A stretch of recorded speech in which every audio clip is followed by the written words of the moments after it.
Today we are looking at a section from Jesus' Sermon on the Mount in the Gospel according to Matthew.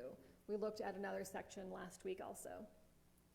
I wish that we had a larger written record of the sermons that Jesus gave, but the Sermon on the Mount, 3 chapters, is so packed with ideas and illustrations and blessings and parables and wisdom and greatest hits and references to other scripture passages that I am legitimately confident that a pastor could preach on nothing but these 3 chapters of Matthew for an entire year and still be leaving behind pages of notes of thoughts that got left out.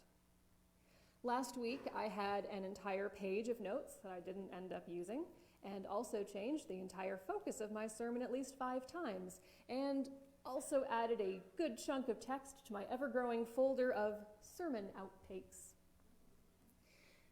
It is my hope that someday those outtakes can make it into another sermon. I live in hope.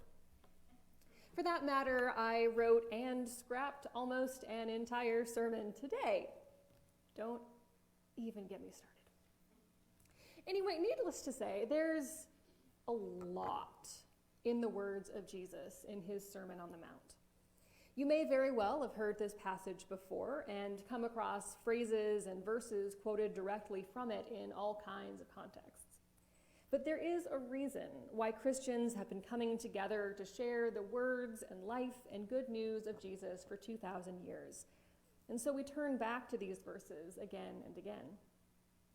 Even though these words are familiar, I invite you to listen closely anyway and hold on to the words or phrases or images that feel the most significant to you today. Our gospel reading this morning comes to us from the book of Matthew, chapter 7, verses 1 through 14 and 24 through 29, as read in the New Revised Standard Version of the Bible. Hear now the word of the Lord. Do not judge, so that you may not be judged. For with the judgment you make, you will be judged, and the measure you give will be the measure you get. Why do you see the speck in your neighbor's eye, but do not notice the log in your own eye? Or how can you say to your neighbor, let me take the speck out of your eye, while the log is still in your own eye? You hypocrite, first take the log out of your own eye, and then you will see clearly to take the speck out of your neighbor's eye. Do not give what is holy to dogs, and do not throw your pearls before swine, or they will trample them underfoot and turn and maul you. Ask, and it will be given to you. Search, and you will find. Knock, and the door will be opened for you. For everyone who asks receives, and everyone who searches finds, and for everyone who knocks, the door will be opened. Is there anyone among you who, if your child asks for bread, will give a stone? Or if the child asks for a fish, will give a snake? If you then, who are evil, know how to give good gifts to your children, how much more will your Father in heaven give good things to those who ask him? In everything, do to others as you would have them do to you, for this is the law and the prophets. Enter through the narrow gate, for the gate is wide and the road is easy that leads to destruction, and there are many who take it. For the gate is narrow and the road is hard that leads to life, and there are few who find it. Everyone then who hears these words of mine and acts on them will be like a wise man who built his house on rock. The rain fell, the floods came, and the winds blew and beat on that house, but it did not fall, because it had been founded on rock. And everyone who hears these words of mine and does not act on them will be like a foolish man who built his house on sand. The rain fell, and the floods came, and the winds blew and beat against that house, and it fell, and great was its fall. Now when Jesus had finished saying these things, the crowds were astounded at his teaching, for he taught them as one having authority, and not as their scribes. This is the word of the Lord. Thanks be to God. So like I said, I literally wrote and scrapped almost an entire sermon because, to be honest, while I can definitely comment on the words of Jesus and clarify some words, well, Jesus kind of said it better himself already. Last week, we approached another section of the Sermon on the Mount with the practice of Lectio Divina, reading a passage several times with silence in between for meditation, prayer, and contemplation. So today, I wanted to share again some different phrasings of these verses. Hear again the word of the Lord, as read in the First Nations version of the Bible, a modern transcreation of the Bible with phrasing familiar to the oral storytelling traditions of more than 25 tribes of indigenous people from North America, and published in 2021. One particularly unique thing about this translation that you might notice is that where we would have the names of someone, Jesus, etc., this Bible uses what that name means rather than what the sound means. So at one point in English-speaking history, it was really popular to give names like Felicity and Charity and Verity. So this is kind of the same thing, like a name that means something in and of itself, rather than today we tend to name children names that we like the sound of, or after a character in Star Wars that we're fond of, or in honor of somebody that we love. If you do not want to be judged, then do not judge others. For the way you judge others will come back to you full circle. Think of it this way. How can you see the speck of wood in the eye of another when you cannot see the log in your own eye? How can you say, "Here, let me help you," when you cannot see that you need even more help? Stop pretending to be something that you are not. If you will be honest about yourself, you will then see clearly enough to help others. Take care not to give what is sacred to the ones who will turn on you and treat you with disrespect. For who would toss an eagle feather into the dirt to be trampled on? Let your prayers rise like smoke to the Great Spirit, for he will see and answer you. Every step is a prayer, and as you dance upon the earth for the things you seek, the way will open before you. In the same way as you search for the true ancient pathways, you will find them. Answers will come to the ones who seek. Good things will be found by the ones who search for them, and the way will open before the ones who keep dancing their prayers. Creator sets us free. Jesus took a piece of fry bread and a fish from a basket. He lifted the fry bread up high for all to see. What father, if his son wanted fry bread, would give him a stone to eat? Then he lifted the fish up high. If he asked for a fish, would he give him a snake? If fathers with bad hearts know how to give good gifts to their children, then how much more will the Great Spirit, who is your loving Father from above, give good gifts to the ones who ask?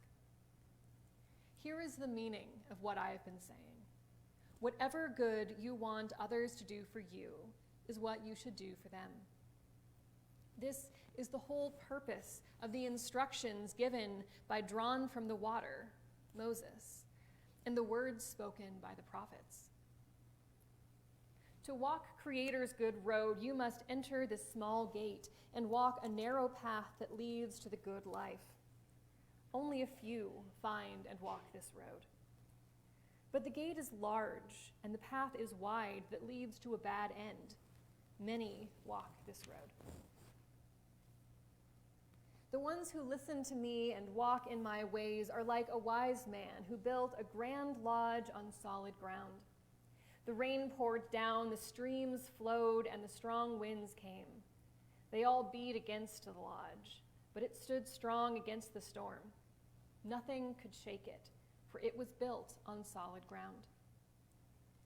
The ones who hear my words but do not walk in these ways are like another man, a foolish one, who built his lodge on top of the sand. When the storm came against it, the lodge crashed to the ground, and all that was in it was lost. Creator sets free, Jesus, was finished for the day with his teachings and wise stories. All the people were amazed and had great respect for him, for he was not like the other spiritual leaders, the scroll keepers. He spoke with true wisdom and dignity, showing he had the right to represent the Great Spirit.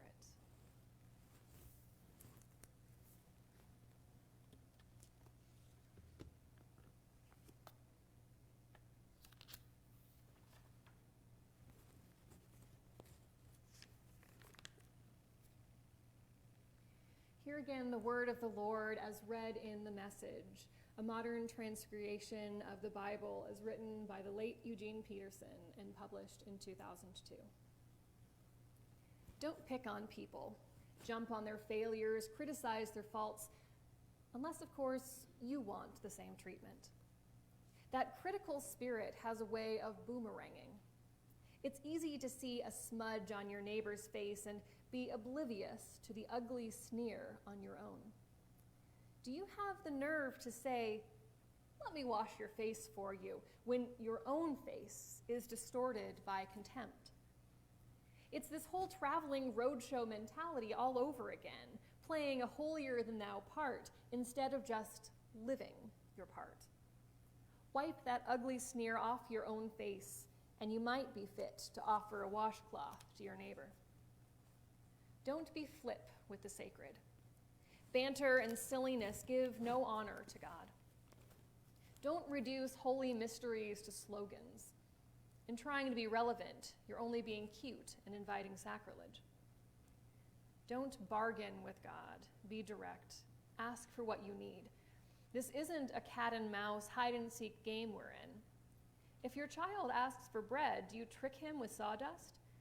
If he asks for fish, do you scare him with a live snake on his plate? As bad as you are, you wouldn't think of such a thing. You're at least decent to your own children. So don't you think the God who conceived you in love will be even better? Here is a simple rule of thumb guide for behavior. Ask yourself what you want people to do for you. Then grab the initiative and do it for them. Add up God's law and prophets, and this is what you get. Don't look for shortcuts to God. The market is flooded with surefire, easygoing formulas for a successful life that can be practiced in your spare time. Don't fall for that stuff, even though crowds of people do. The way to life, to God, is vigorous and requires total attention. These words I speak to you are not incidental additions to your life, homeowner improvements to your standard of living. They are foundational words, words to build a life on. If you work these words into your life, you are like a smart carpenter who built his house on solid rock. Rain poured down, the river flooded, a tornado hit, but nothing moved that house. It was fixed to that rock. But if you just use my words in Bible studies and don't work them into your life, you are like a stupid carpenter who built his house on the sandy beach. When a storm rolled in and the waves came up, it collapsed like a house of cards. When Jesus concluded his address, the crowds burst into applause. They had never heard teaching like this. It was apparent that he was living everything he was saying, quite a contrast to their religion teachers. This was the best teaching they had ever heard.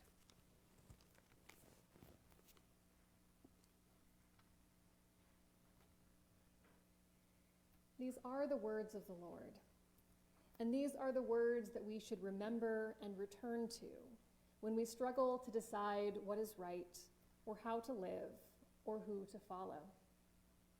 Hear the words of the Lord and live by them, and let them be your guide to loving others.